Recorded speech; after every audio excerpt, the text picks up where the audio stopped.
Assalamu alaikum rahmatullahi wa barakatuh. Today we are going to be talking about Izalة Najasa wa Najasa, how to remove impurities in Islam and what things are considered impure in Islam. So the author says that ويكفي في غسل جميع النجاسات على البدن أو الثوب أو البقعة أو غيرها أن تزول عينها عن المحل. The author is saying that whenever any impurity falls on the body, the clothes, the ground, or any object at all, then what is required in Islam is simply to remove the impurity itself from that place. Once the impurity is gone, the place becomes pure again. We can see that the author begins with the word wayekfi, meaning that it is enough. Islam is not trying to make purification difficult for you. It is simply enough. في غسل جميع النجاسات, in cleaning all impurities, whether it is urine, blood, feces, vomit, or any other najasa at all. على البدن أو الثوب أو البقعة, whether the impurity is on your body, your clothes, or the place itself. أن تزول عينها عن المحل, the impurity itself must disappear from that place. Meaning that if the smell, color, or physical traces of the najasa are removed, then the place becomes pure. For example, if urine falls on your clothes and you wash it until the urine is gone, then the clothes becomes pure. This is why if the najasa disappears after one wash, then one wash is enough. If it needs two washes, then two. If it needs more, then more. The goal is not counting the washes. The goal is removing the impurity. So Islam made the ruling simple. Remove the impurity and the place becomes pure. So we have لأن الشارع لم يشترط في جميع غسل النجاسات عددا, because Allah subhanahu wa ta'ala and his messenger did not make a fixed number of washes compulsory for every impurity. This is very important. Some people think every najasa must be washed 3 times or 7 times, but that is not true. Islam did not specify a fixed number for normal impurities. So if the impurity disappears after one wash, that is enough. If it takes more, then you continue until it disappears. The religion is focusing on cleanliness itself, not on repeating actions without reason. So we have here that illa fi najasatil kelb, meaning except for the impurity connected to the dog. This is a special case. The Prophet sallallahu alaihi wasallam gave a ruling for it.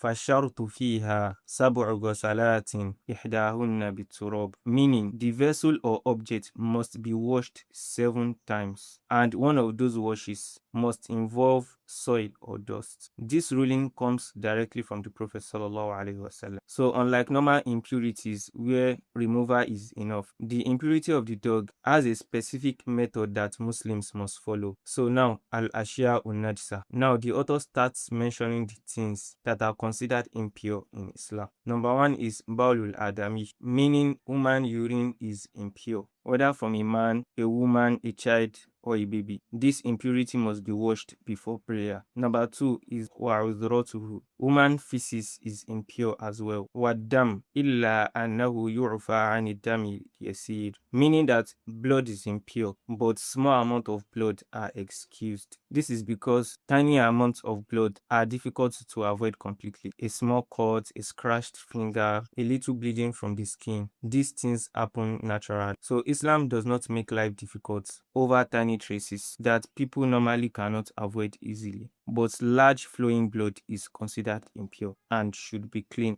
before Salah. وَمِثْلُهُ دَمُ الْمَسْفُوحُ مِنَ الْحَيَوَانِ الْمَأْكُولِ. Example is the flowing blood that comes out from animals slaughtered for meat. So the blood that pours out during slaughter is considered impure, and that blood should be avoided. دُونَ الَّذِي يَبْقَى فِي اللَّحْمِ وَالْعُرُوقِ فَإِنَّهُ طَاهِرٌ, meaning but the blood that remains inside the meat, veins, and flesh after slaughter is pure. So the redness inside meat is not najasa, while the impure blood is the blood that flows out during slaughter, not the little amounts remaining naturally inside the flesh. So there are some people that gather this flowing blood and cook it. It is considered as najasa in Islam, and such blood must be avoided. The author continues and says, وَمِنَ النَّجَاسَاتِ, and part of impurities, بَوْلُ وَرَوْثُ كُلِّ حَيَوَانٍ مُحَرَّمٍ أَكْلُهُ, meaning the urine and feces of every animal that Muslims are not allowed to eat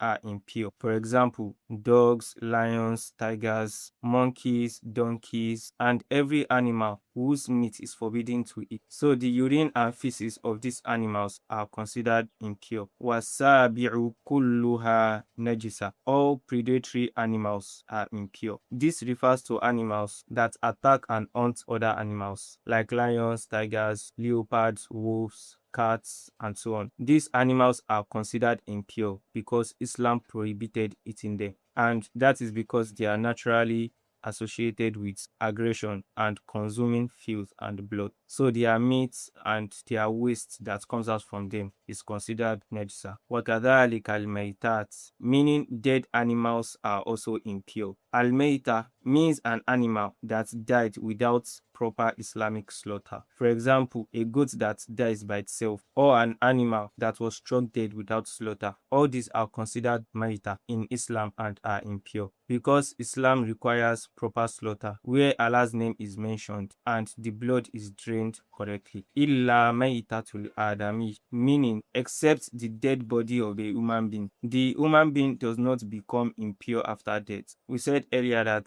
every dead creature is considered najasa, but a Muslim remains honored both alive and dead. So a Muslim's dead body is not considered as filth. The Prophet ﷺ said in one of his hadiths, Al-mu'minu la yanjusu hayyan wala mayyitan, meaning the believer does not become impure whether alive or dead. This hadith shows the honor Allah subhanahu wa ta'ala gave to the Muslims. Wa ma la nafsa lahu sa'ila, meaning creatures that do not have flowing blood are also excluded from impurity after death, like flies, mosquitoes, ants, small insects, and so on. So all these are not considered impure. If such insects die in water or clothing, they do not make the water or clothing impure because they do not have flowing blood. The author continues and says, وَالسَّمَكُ وَالْجَرَادُ لِأَنَّهَا طَاهِرَةٌ, meaning fish and locusts are pure even after death, so they do not need Islamic slaughter like land animals. A fish taken dead from the sea is still halal and pure. Locusts are also halal and pure. The Prophet ﷺ said, "Uhillat lana maytatani wa damani," meaning two dead animals and two types of blood were made lawful for us. فَأَمَّا الْمَيْتَتَانِ فَالْحُوتُ وَالْجَرَادُ. The two dead animals that are allowed are fish and locusts. Even if they die natural, they remain halal and pure. وَأَمَّا الدَّمَانِ فَالْكَبْدُ وَالطَّحَالِ. The two types of blood allowed are the liver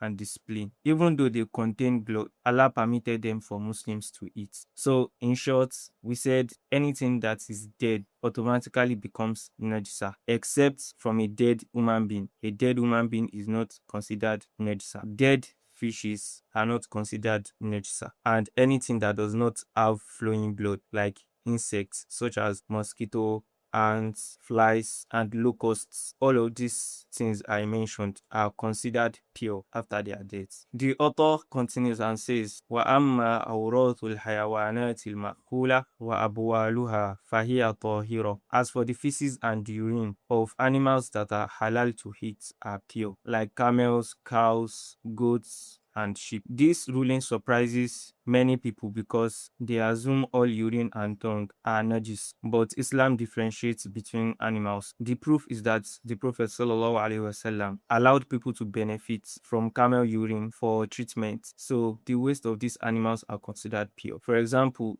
if a goat urine touches your clothes, you can still pray with that cloth even without washing it. وَمَنِيُّ الْآدَمِيِّ طَاهِرٌ, meaning human semen is pure. It is not najis like urine. There is an hadith that says that كان النبي صلى الله عليه وسلم يغسل رطبه ويفرك يابسه, meaning when semen was wet, the Prophet صلى الله عليه وسلم used to wash it, and when it was dry, he would simply scrape or rub it off. وَبَوْلُ الْغُلَامِ الصَّغِيرِ الَّذِي لَمْ يَأْكُلُ الطَّعَامَ لِشَهْوَةٍ يَكْفِي فِيهِ النَّضْ, meaning the urine of a small baby boy that has not started eating is treated differently in Islam. It is enough to sprinkle water over it lightly without fully washing the place. So this ruling is only for a small baby boy, not a small baby girl, because there's an hadith that says that قال النبي صلى الله عليه وسلم يغسل من البول الجارية ويرش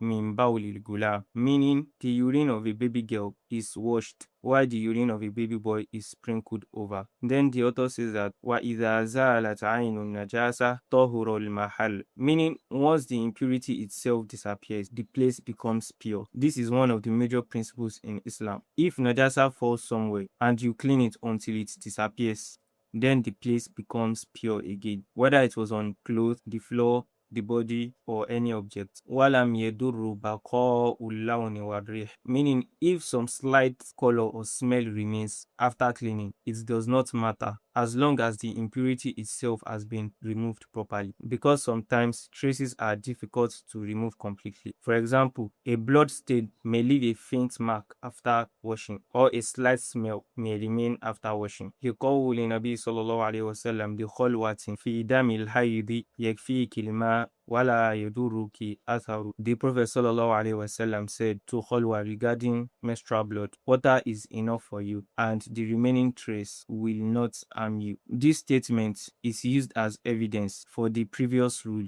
that once the impurity is removed, the place becomes pure even if a trace remains.